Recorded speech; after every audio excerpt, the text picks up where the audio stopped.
Welcome to the Gentleman's Guide to Gaming and a recap of Dark Ages Vampire, the new chronicle that I am running. It is 1199, the year of our Lord, and it is the Baronies of Avalon. Yes, it is the sequel to the Dark Ages Chronicle that I was running last year. You may have seen the videos. This video will add on to the playlist. 1199 now. King Richard the Lionheart is dead. Dysentery, they say. Most ignoble death for one so highly acclaimed. His successor in England, his younger brother John. However, John's rule is contested by one Arthur of Brittany. According to the Norman rules of succession, the laws of succession, John is the rightful heir. He is the eldest, the only brother left of King Richard. Arthur is the son of one of Richard's other brothers. Richard had no offspring, at least none that survived to this night. Arthur is the son of Geoffrey, who was older than John, but is now dead. According to Angevin laws of succession, Arthur should now be king of England. And the Norman-Angevin conflict of this time is in part what led to many of the England-France conflicts for the next few hundred years. Certainly it didn't help matters. How does this play into the Dark Ages vampire game? Well, partly you know that I love real-world history. It is my, I suppose, academia of choice. I do love getting involved into the politics of things, and that idea of France, or the courts of love in vampire terms, potentially edging their way into the Baronies of Avalon is something that has put Mithras, not many would claim that Mithras was on edge, but he certainly isn't happy. He has summoned his loyal servants, those who served him in finding the Salubri were the best possible allies in the war to come versus the Tremere, to his court in London. Yes, he is still awake. He has not yet sunk into torpor. So in this chronicle we have 4 players. This is at the tabletop. The player, Simon, who was once playing Sylvanus Brent, our Cappadocian, is currently taking a break from role-playing. He may rejoin. Oh, well, I say that. He's taking a break from the larger group. He is playing in a game of Demon the Descent I am running on other nights. I'm running a lot of games right now. We still have Hyle, our La Sombra, with the axe. We still have his child, Coraline. We still have Cheyenne, the Toreador, who was stripped of her title as satrap.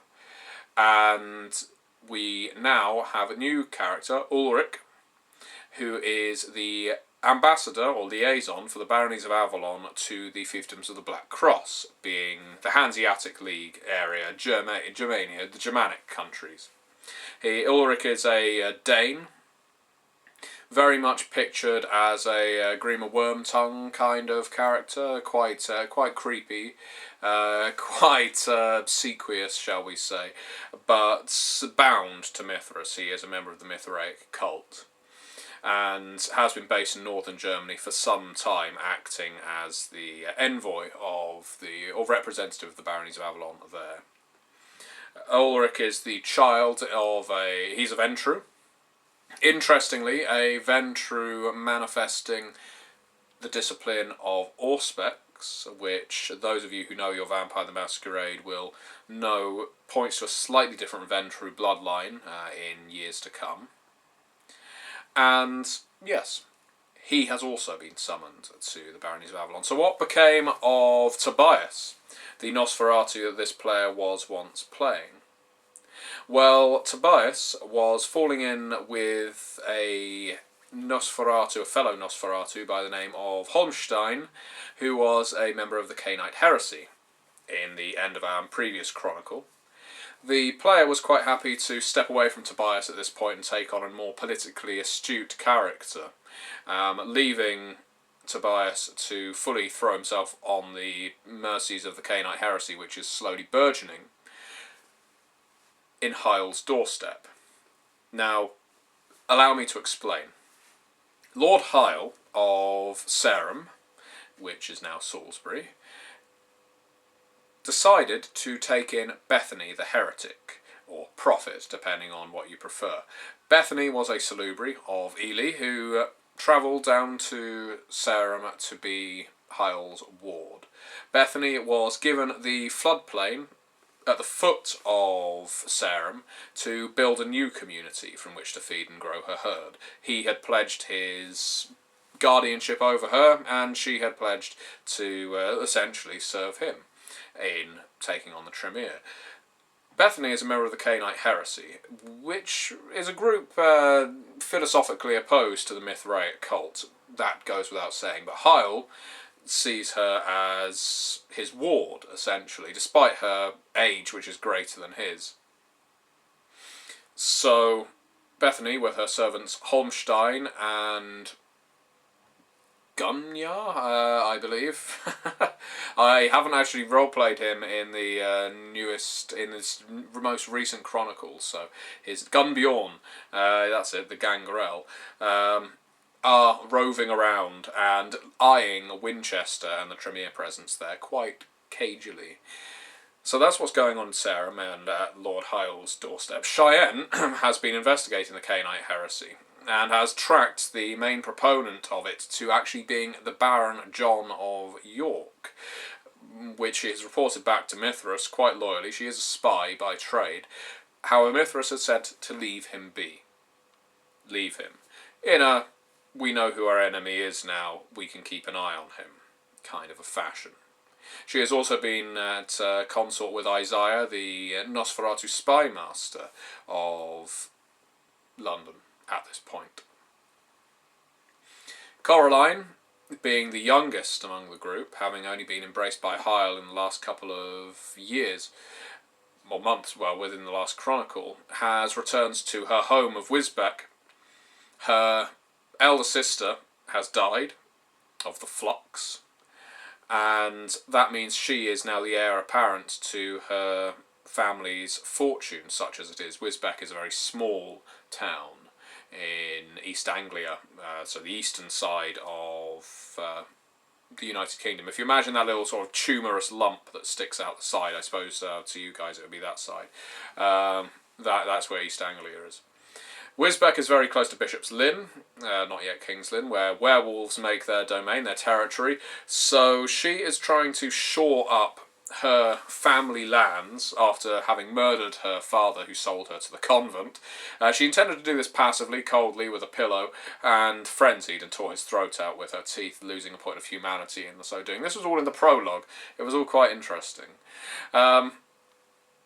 Lord Hyle received a visit from Aethelwulf, the Duxbalorum warlord of the Baronies of Avalon, a mighty gangrel with a huge beard, massive sword, and general Brian Blessed poise, who regrettably had to tell him that Lord Hyle had lost his title as lord. He was no longer a satrap of Prince Mithras, reasons for which would become apparent but could not be known until after his audience with the prince. Hyle was suitably dejected at this. After all, he'd only ever served Mithras loyally, but Aethelwulf assured him, should whatever mission he has planned for you go to plan, then when you return you will not only recover your lordship, you will also be made Baron of Wessex. However, you must allow rumours to flow around the country, around the Baronies of Avalon. No Cainites are going to wish to consort with you, Hyle, as they're all going to think you a traitor. They're all going to think that Mithras has exiled you, banished you for some reason. So, as you can imagine, Hyle is not best pleased with this turn of events. The coterie from all corners of the country, it would seem, and beyond, Ulrich, having to do some tender negotiations with Leopold Valdemar, the Prince Regent of Hamburg, before he left, and his absolute hatred for the Cappadocian clan, departed via Bremerhaven, to sail upon a cog down the Thames, through the North Sea to the Thames into London. Helps to know geography as well as history when you're doing a far-flung chronicle such as this. And long and the short of it, the coterie all got together in London, where they all assembled in a dungeon, a square dungeon, almost perfect square, chairs, wooden thrones practically, none demarked as particularly more important than the others, around the perimeter. In the centre a depression, a bowl filled with ashes, and a beam running across the ceiling being the only features of this room. The servants, the coterie, the protagonists, sat upon the thrones, and other satraps and servants of Mithras joined them. The room was quite full, everyone facing the central depression. The ashes suddenly turned to blood, the blood suddenly started to coalesce, and Mithras rose from it, nude, strong, tough, and started striding, pacing around the room, booming with his voice, dripping acid, exuding blood, vitae, a trail of it, a thick trail, like a slug, but vitae of such rich power that were his dominance, were his presence not so dread-inducing, they would have scarcely been able to remain in their seats for want of licking the vitae up in his wake. This was an expression of power on the part of Mithras. He was showing that even naked, even not at all clad, and exuding all of this blood, he was still infinitely more powerful than they. He is, after all, a god in his mind and the minds of the majority of his followers. He expressed that he anticipates England and France going to war, and like the ticks that they are, the parasitical Toreador will ride upon the backs of the French, of the Franks, the Angevins, and attempt invasion of England and the Baronies of Avalon. He conceded that the Baronies of Avalon cannot withstand a full-blown offensive from the courts of love in France. Allow me to set the political scene, diplomacy-wise. Baronies of Avalon are allied with the Voivodate, the Zimitzi, in the east. What I suppose we would consider Russia and the Balkans at this point, in this modern point in time. The courts of love and the Baronies of Avalon are cool to the point of hostile, but not openly at war. The fiefdoms of the Black Cross, which makes up Germany and Austria-Hungary, are primarily Ventru, although they are Ventru of a very different stripe to Mithras. They're more concerned with the crusade, their war with the Zimitzi. They are absolutely neutral to the Baronies of Avalon. What goes on there does not care to them, and quite frankly, Hardstadt, the elder Ventru of that region, considers Mithras something of a tin-pot dictator, which he probably wouldn't say to his face, but fair enough, you sit over there, rule your island, just keep out of the business of Ventru with something to actually do with their time. I'm making things very simplistic because it's a fairly complicated political situation. Meanwhile, we have the Sea of Shadows. That is the La Sombra of Iberia. And the La Sombra of Iberia are not all, but many of the powerful ones are pledged to the Cainite heresy, which is a philosophy diametrically opposed to the Mithraic cult. Therefore, attitudes from Iberia to England are not particularly warm at all. They would be hostile if they were bordering one another. As it is, they have a relationship completely unaffiliated. Courts of Love and Sea of Shadows are not at each other's throats. The Courts of Love see both Tremere and the Cainite heresy is somewhat in vogue, quite interesting like that. Courts of Love and the Fiefdoms of the Black Cross are likewise neutral, just as Fiefdoms of the Black Cross are with the Baronies of Avalon, because the Fiefdoms of the Black Cross are focused entirely on the east, where with their Tremere allies they attempt to wrest territory away from the Zimitzi, who are of course warring with the Fiefdoms of the Black Cross and the Tremere. Is that clear? Okay, so that's the major players on the map. Mithras has made his intention clear. He wishes for the Courts of Love to fail. He doesn't want for France to invade England. He doesn't want for the Courts of Love to invade the Baronies of Avalon. He wants the Courts of Love divided. He knows that the Baronies of Avalon cannot take them down alone. Therefore, the Baronies of Avalon must ally with the Fiefdoms of the Black Cross and split France. The Baronies of Avalon taking the north and west, the Fiefdoms of the Black Cross getting the south and east. Easier said than done. For making alliance with the Fiefdoms of the Black Cross would turn their back on the Voivodate. The Fiefdoms of the Black Cross are, of course, allied with the Tremere. Therefore, any alliance has to be done quietly. The Courts of Love cannot foresee this. They cannot be allowed to anticipate this action. So it all has to be done very surreptitiously indeed.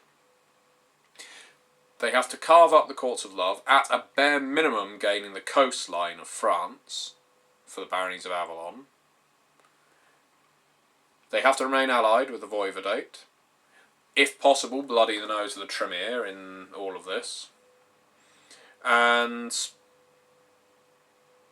ultimately exert power on the part of the Baronies of Avalon. They cannot afford to look opportunistic.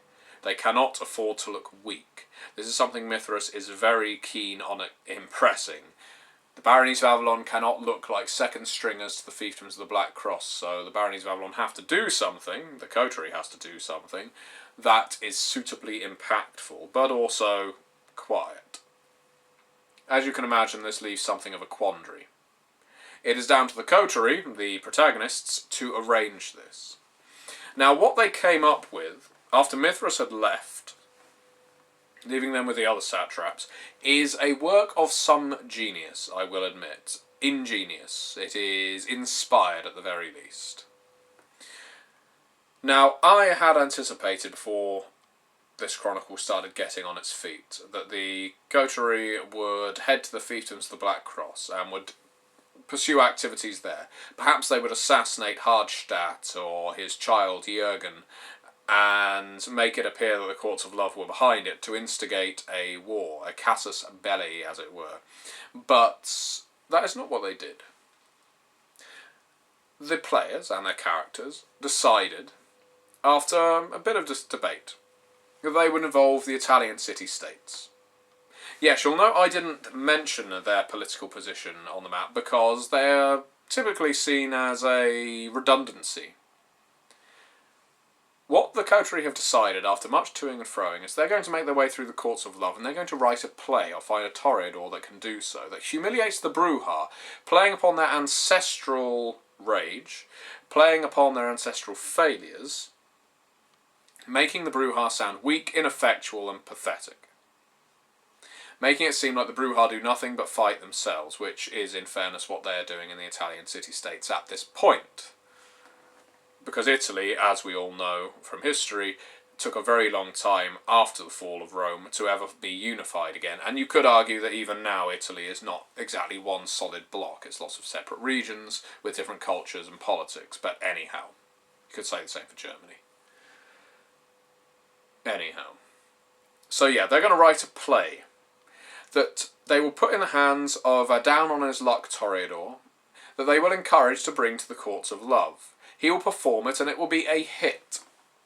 It will embarrass the Bruja to such a degree and amuse the toreador to such a degree that the toreador will feel compelled by its beauty, by its artistic merit, to spread it as far as they can.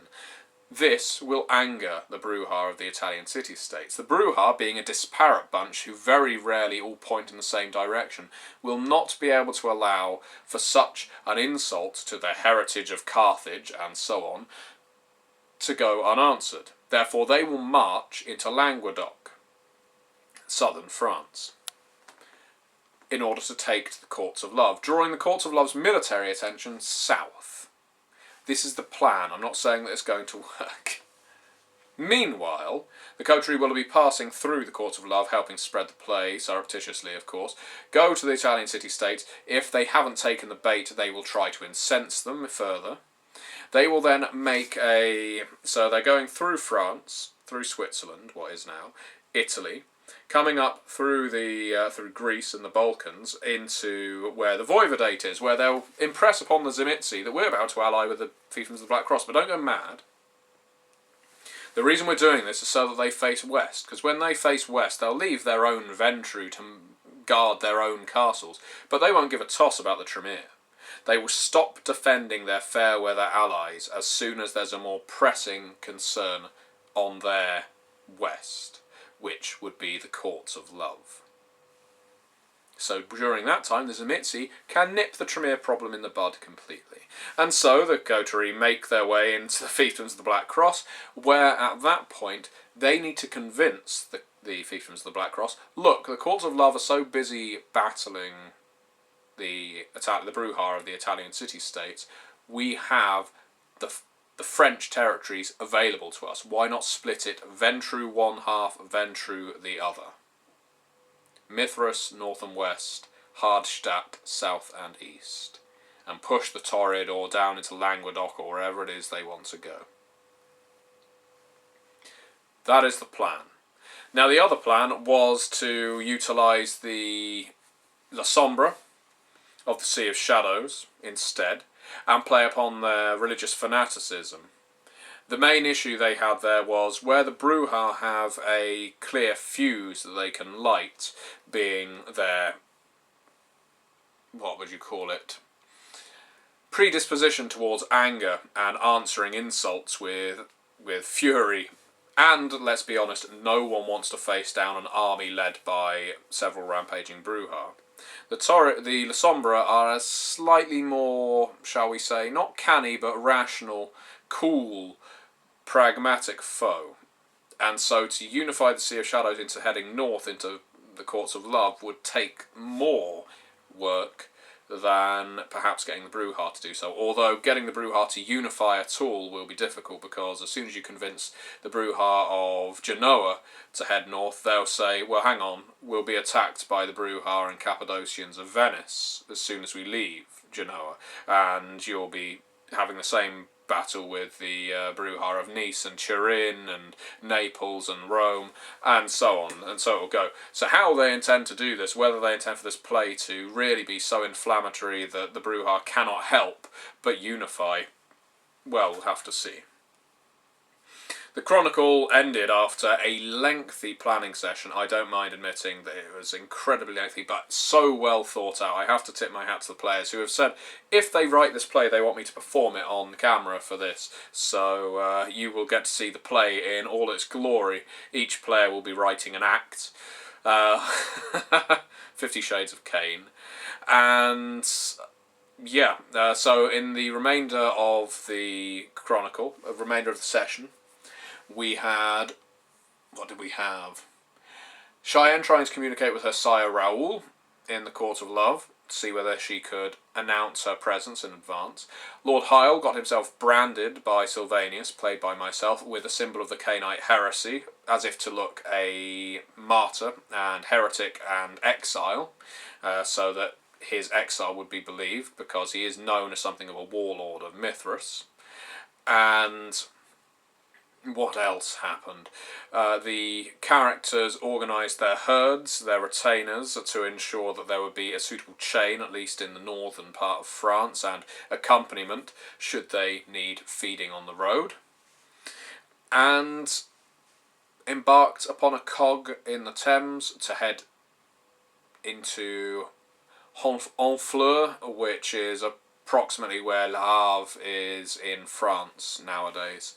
Honfleur is still there, but Le Havre kind of took its place historically as the northwestern dock town. But anyway, you can look all of these places up on a map. So what are you looking for in this video? You're looking for Wisbech, Wisbech. You are looking for Bremerhaven. You're looking for Bremen, Hamburg, Honfleur, Sarum or Salisbury. You're looking for London, of course, and the dungeons, the warrens beneath Embankment in London. And Raoul was last known to be in Chartres in northern France as well, near Orléans. So yeah, it takes a little bit of geography and history to know, Middle Ages geography and history to know where on earth you can put these people, these vampires. But it's all been planned out. I have to say that the Chronicle, as originally written, did not have the characters heading into France, Italy, Greece, the Balkans, Russia, Germany, and then coming back round to France, perhaps, and then back to England. It was just supposed to be what was a lengthy weekend away in Germany has become a backpacking tour around Europe, as I've described it. But I think it will make for a very interesting chronicle, if convoluted. So, that's Dark Ages of Empire. We shall see how that goes. Thank you very much for watching.